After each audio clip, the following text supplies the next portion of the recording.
मैं समाजवादी पार्टी की ओर से हमारे नेता पीडीए के मसीहा, देश प्रदेश के करोड़ों करोड़ों युवाओं के प्रेरणा स्रोत, देश के भविष्य माननीय अखिलेश यादव जी के आदेश से आज एक बेहद गंभीर विषय पहलगाम आतंकी हमला पर बोलने के लिए सदन में खड़ा हुआ हूं। पहलगाम में हमारे पर्यटकों पर आतंकी हमला हुआ, जो सिर्फ एक आतंकी हमला नहीं था, अपितु यह हमारे राष्ट्रीय सम्मान और घिनौना प्रहार था। परंतु अध्यक्ष महोदय, इससे भी अधिक दुखद घड़ी वह थी जब देश के सम्मानीय प्रधानमंत्री जी ने इस घटना पर बिना कुछ बोले दूसरे ही दिन बिहार में सभा को संबोधित करने चले गए। जब देश जल रहा हो, जब राष्ट्रीय ध्वज तिरंगे के सम्मान पर आंच आई हो, तब देश के प्रधानमंत्री जी बिना कुछ बोले शांत रह जाते हैं। यह दुर्भाग्य नहीं बल्कि लोकतंत्र के मुंह पर तमंचा है।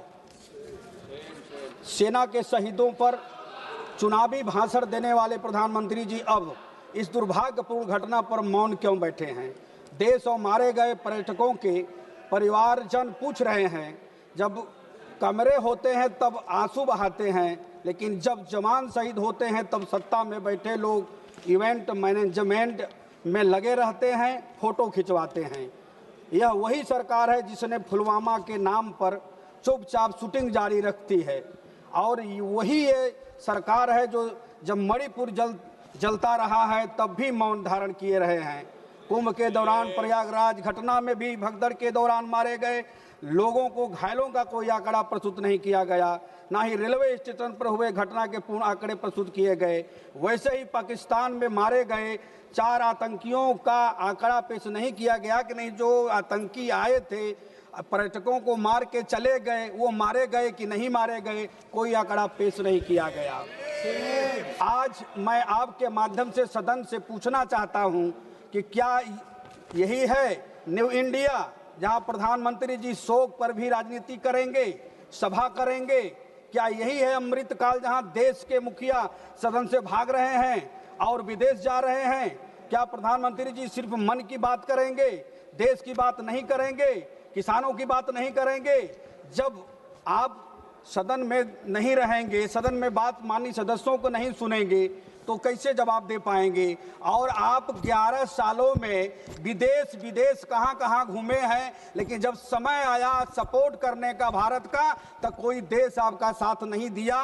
इसलिए कमजोर प्रधानमंत्री माना गया और 200-300 किलोमीटर दूर बहुत ही खतरनाक हथियार AK-47 और M4 कार्बाइन साथे लेकर 4 आतंकी बॉर्डर पर करके भारत चले आए और हमला करके चले गए। आम नागरिकों, पर्यटकों की क्रूरतापूर्वक हत्या करके आसानी से चले गए। महोदय, पाकिस्तान बॉर्डर से भारत के बीच बहुत ही बड़े शहर जैसे अमृतसर, गुरदासपुर, पठानकोट, कठुआ, जम्मू, उधमपुर, पटनीटाप, रामबन, बनिहाल, अनंतनाग है। इन जगहों पर पार करके पर्यटक स्थल पहलगाम तक कैसे पहुंचे? सारी सुरक्षा एजेंसियां क्या कर रही थी? यह भारतीय सुरक्षा के संदर्भ में बहुत बड़ा सवाल है। हमारे प्रधानमंत्री जी कहते हैं कि हमें युद्ध नहीं चाहिए, बुद्ध चाहिए। इसी कारण पाकिस्तान, चीन इत्यादि देश इन्हें कमजोर प्रधानमंत्री समझ करके बराबर हमारे देश पर आतंकी हमला करते रहते हैं, और भाजपा की सरकार के दौरान ही अधिकतर हमले चुनाव के आसपास तक होते रहते हैं। मित्रों, आपसे मैं सवाल करना चाहता हूं कि हमारे प्रधानमंत्री जी चुप काहे बैठते हैं, सदन में क्यों नहीं आते हैं? याद करना चाहिए 1965 की लड़ाई, याद करना चाहिए 1971 की लड़ाई, और वो भी 1857 वाली, जब देश गुलाम था और गुलामियों के जंजीरों में जकड़ी हुई भारत मां करा रही थी। हमारे देश के क्रांतिकारी रणबांकुरे जवान सिपाहियों ने इस वतन के बलवेदी पर आत्माहुति दे करके इस देश को आजाद करवाया था। वही पश्चिम बंगाल के धरती से नेता सुभाष चंद्र बोस ने ललकारा था, अरे हिंदुस्तानियों, तुम मुझे खून दो, मैं तुझे आजादी दूंगा। तो वही झारखंड, बिहार के धरती से लीलांबर पीतांबर खरवार की धरती से जो है कि तलवार चमक रहा था, अरे अंग्रेजों भारत छोड़ो वरना ये पिस्टल की गोलियां तुम्हारे जबड़े में उतार दी जाएगी। ऐसे हिंदू मुस्लिम सिख ईसाई आपस में है सब भाई भाई मिलकर के देश को आजाद करवाया। तो क्या आतंकी हमला होने के लिए करवाया? जब हमारे देश के जवान मार रहे थे घुस कर पाकिस्तान में, तो कारण क्या था कि नहीं ट्रंप ने जो है कि सीज फायर करवा दिया। इसलिए मित्रों आपसे मेरा कहना है कि यह कसम है जवानी की जागो जवानों, अरे कसम है जवानी की जागो जवानों, जरा गर्व से सर उठाना तो सीखो। आज जो तीर तुम पर चलाया है जालिम, वही तीर उस पर चलाना तो सीखो, वही तीर उस पर चलाना तो सीखो।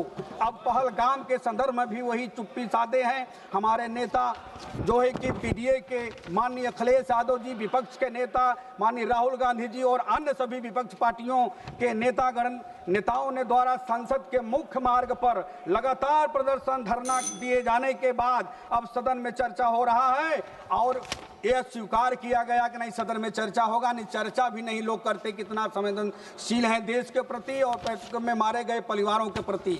इसलिए मेरा आपसे कहना है कि क्या माननीय प्रधानमंत्री जी सिर्फ चुनाव जीतने के लिए कार्य करते हैं? क्या प्रधानमंत्री जी संसद के प्रति कोई जिम्मेदारी नहीं है?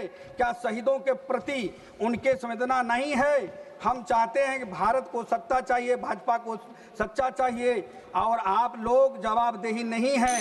इसलिए भारतीय जनता पार्टी से मेरा आग्रह है कि आप जवाबदेही बने, सदन में आकर के जवाब दें। राष्ट्रवाद का चोला ओढ़कर उन्होंने सेना की शहादत को भी प्रचार का जरिया बना डाला।